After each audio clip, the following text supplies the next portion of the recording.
Hello बच्चों। तो सारा दिन देखो आपके मन में कितनी सारी फीलिंग्स आती हैं। कई बार आप बहुत गुस्सा होते हैं, कई बार आप बहुत खुश होते हैं, या कई बार आपने बहुत कुछ अचीव किया होता है। तो ऐसी चीजें आप कई बार दूसरों से शेयर करते हो। तो बहुत सारी ऐसी अच्छी बातें होती हैं जो आप दूसरों से तुरंत शेयर कर लेते हैं, लेकिन कई बार ऐसी भी बातें होती हैं जो आप दूसरे से शेयर नहीं कर सकते, या किसी दिन आपको बहुत जोरदार डांट पड़ी है और आप बहुत गुस्से में हो, तब भी आप किसी से बात नहीं करना चाहते। तो उसका क्या सॉल्यूशन है? उसका सबसे अच्छा सॉल्यूशन है बेटा जी आपकी डायरी। जी हाँ, आप बच्चे जिस भी एज के हो, आपके लिए जरूरी है एक डायरी लिखना, यानी कि अपने दिन की फीलिंग को आप उस डायरी में लिखो। उससे क्या होगा, आपको बहुत सारे फायदे होंगे। क्या फायदे होंगे ये आज हम डिस्कस करेंगे अपनी क्लास में। तो चलो वन बाय वन करके देखते हैं कि डेली अगर आप अपनी एक डायरी मेंटेन करते हो तो उसके आपको क्या फायदे होते हैं। वैसे अगर हम बात करें तो बच्चों जो डायरी है ना, वो लिखना बच्चों के लिए बहुत बहुत बहुत जरूरी है, क्योंकि वो बच्चों में ये बहुत तरह की स्किल्स को डेवलप करता है। किस तरह की स्किल्स जो है बच्चों में डेवलप होती है डायरी लिखने से, उसकी अगर हम बात करें बच्चों, तो सबसे पहली स्किल है यहाँ पर you will know your self better. कई बार ऐसा होता है कि कुछ हमारी जो खूबियां होती हैं, हमारी खासियत होती है, हमारी कमियां होती हैं, उनके बारे में ही हमें नहीं पता होता। लेकिन जब हम अपनी डायरी लिखना शुरू करते हैं, अपनी बातें लिखना शुरू करते हैं, तो हम अपने ही बारे में बहुत कुछ चीजें जानते हैं। कई बार ऐसा होता है कि हमारा बिहेवियर किसी एक सिचुएशन में बहुत बुरा होता है, लेकिन उस टाइम हम लड़ रहे होते हैं कि नहीं हम ठीक है, हम ठीक है, हम ठीक है। लेकिन जब आप यही बात डायरी में लिख रहे होते हो तो कहीं ना कहीं आपको एहसास होता है कि नहीं, यहाँ पर ये चीज मैंने गलत की और ये चीज मुझे सुधारनी चाहिए। या फिर आपने किसी दिन बहुत अच्छा बिहेव किया है, तब भी आपको लिखते हुए एहसास होगा कि आपने आज ये चीज बहुत अच्छी करी है। तो आप अपने बारे में, इवन आपकी राइटिंग स्किल्स के बारे में भी बहुत अच्छे से क्या कर सकते हो, जान सकते हो, अगर आप अपनी डेली डायरी लिखते हो तो। दूसरी अगर हम बात करें तो इंस्पायर क्रिएटिविटी।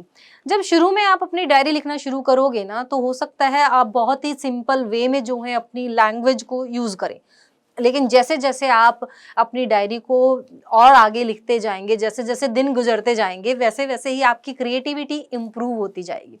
जरूरी नहीं कि हर बार अपनी फीलिंग को वर्ड्स के थ्रू दिखाएं। कई बार ऐसा भी होगा कि आप जो है पिक्चर के थ्रू अपनी फीलिंग दिखा देंगे। कोई ऐसा दिन होगा जिस दिन आप बहुत खुश होंगे, तो उस टाइम हो सकता है कुछ आप इस तरह की ड्राइंग बनाएं जो कि आपकी खुशी को जाहिर करते हो। या फिर किसी दिन आपका लिखने का मन ना हो और आप बहुत कंफ्यूजन में, तो उस दिन हो सकता है कि आप ऐसे ही बस फ्री हैंड से अपना जो है पेन ऐसे चलाते रहें और सिर्फ पेज पर जो है उल्टी सीधी लाइनें बनाते रहें। तो जिस दिन भी आप मान लो आगे जाकर कभी अगर आप उस पेज को टर्न करके देखते हो, तो भी आप उस पेज को देखकर समझ जाएंगे कि इस दिन आप बहुत उलझन में थे। और साथ ही साथ जब आप अलग अलग तरह से डायरी लिखना शुरू करोगे, अलग अलग फीलिंग्स आएंगी आप में, तो आपकी क्रिएटिविटी इंप्रूव होगी। आप जो नए नए वर्ड्स ढूंढ के लाओगे अपनी फीलिंग को एक्सप्रेस करने के लिए, वो कहीं ना कहीं आपकी क्रिएटिविटी को बढ़ाएंगी। इसके अलावा तीसरी जो चीज है, you will develop emotional intimacy. कई बार क्या होता है कि हम इमोशनली अपनी जो हम बहुत ज्यादा इमोशनल हो जाते हैं और अपनी बात किसी से शेयर नहीं कर पाते हैं। ठीक है, जैसे मान लो कि आप बहुत दुख में हैं, आपको भी नहीं पता कि एक्चुअल रीजन क्या है कि क्यों आप दुखी हैं, ना ही आप किसी को बता सकते कि भाई क्या हुआ है, मैं क्यों दुखी हूं। लेकिन जब आप अपनी उस फीलिंग को पेपर पर लिखना शुरू करते हो, तो आप खुद पता लगा सकते हो कि भाई ऐसी तो कोई बात नहीं कि जिस वजह से मेरा मूड इतना खराब है। ठीक है, तो कहीं ना कहीं ये आपको इमोशनली भी क्या बनाती हैं, स्ट्रांग बनाती हैं। आप बहुत ज्यादा मान लो किसी बात से सच में दुखी हो, तब भी आप अगर अपनी फीलिंग पेपर पर लिखते हो, तो कहीं ना कहीं आपको रिलैक्स्ड फील होता है। ठीक है, तो ये आपको इमोशनली बैलेंस करने में भी आपकी हेल्प करेगी। हाँ, आप सोचोगे कि हमें तो पता ही नहीं था कि जो डायरी लिखना है हमारे लिए इतना इंपॉर्टेंट हो सकता है, बट एक्चुअल में जब आप इसको लिखना शुरू करोगे तो ये आपकी सबसे बेस्ट फ्रेंड बन जाएगी। जैसे आप भागते हुए जाते हो ना अपने किसी फ्रेंड के पास कोई भी बात बताने के लिए, तो आपको भागकर अपने फ्रेंड के पास जाने की जरूरत ही नहीं पड़ेगी, बल्कि आप भागकर जाएंगे अपनी डायरी के पास कि मैं डायरी में फटाफट से ये चीज लिखूं, ताकि जो है ये चीज जो है लॉन्ग टर्म के लिए सेफ हो जाए और आपको सालों साल भी क्या है याद रहे। उसके बाद है you will build memories on paper. मतलब जैसा कि मैंने आपको बताया कि आप कुछ सालों के बाद जब अपनी डायरी के पिछले पन्ने पलट कर देखोगे तो वो आपके लिए एक मेमोरी की तरह होंगी, है ना। आप सोचोगे कि उस दिन देखो क्या हुआ था मेरे साथ, मुझे कोई नया गिफ्ट मिला था, या इस दिन मैं बहुत खुश था, या इस दिन मैं बहुत दुखी था, या ये वाला दिन तो बहुत कंफ्यूजन वाला दिन था। तो कहीं ना कहीं वो आपके लिए पूरी क्या है, एक तरह से मेमोरी कैलेंडर हो जाएगा और आप पेज पलटते जाएंगे। और जिस दिन आप बहुत ज्यादा दुखी भी होंगे ना उस डायरी के पेज पर, लेकिन जब आप पढ़ रहे होंगे तो आपको खुशी मिलेगी कि देखो मैं इस दिन बहुत दुखी था, और आपको खुद हंसी आएगी कि हो सकता है मैं किसी इलॉजिकल बात पर दुखी हूँ। तो डायरी कहीं ना कहीं आपके लिए क्या बना के चलेंगे, एक मेमोरी बनाकर चलेंगे। और जब आप बड़े हो जाएंगे और अपने बचपन की डायरी को देखेंगे तब तो आपको बहुत ही अच्छा लगेगा वो डायरी देखकर। तो डायरी आपकी क्या होगी, मेमोरी को स्टोर रखने की भी एक चीज बनेगी। इसके अलावा मेक यू फील बेटर, तो जैसा मैंने कहा कि आप कहीं ना कहीं इमोशनल जब हो जाते हो, और इमोशनल होकर जब आप अपनी फीलिंग पेपर पर निकालते हो या पेपर पर लिखते हो तो वो आपको फिर बेटर भी फील कराती है।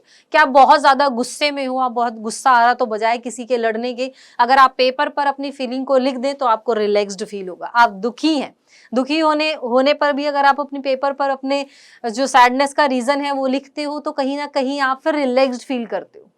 ठीक है, तो मेक यू फील बेटर, तो आप दुखी हैं तो आपका साथ आपकी डायरी ही देगी।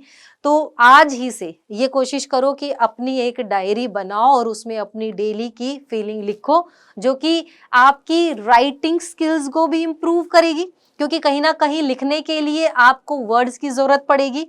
तो जब वर्ड्स की जरूरत पड़ेगी तो भाई वर्ड्स के लिए आप सर्च भी करोगे, और सर्च करोगे तो कहीं ना कहीं आपकी सर्च करने की जो कैपेसिटी है वो बढ़ेगी, टेंडेंसी बढ़ेगी, और आप नई नई चीजें सीखोगे।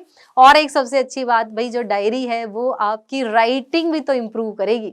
वैसे तो आपके पास बहुत सारा होमवर्क होता ही है, लेकिन जब आप डायरी में लिखोगे तो डायरी में ऐसा नहीं है कि कोई भी बच्चा कोई बेकार सी राइटिंग में लिखे, जितना बेस्ट हो सकेगा उतने ही ज्यादा बेस्ट तरीके से आप अपनी डायरी में लिखोगे।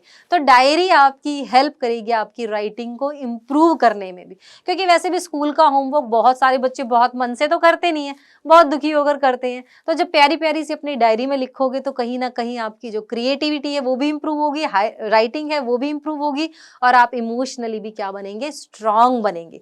तो जिसने अभी तक भी डायरी लिखना शुरू नहीं किया है, फटाफट से अपनी डायरी बनाइए और उसको लिखना शुरू करिए। और किसी दिन हम अपनी क्लास में शेयर करेंगे आप बच्चों की फीलिंग्स और जो आपने अपनी डायरी में लिखा है वो बातें।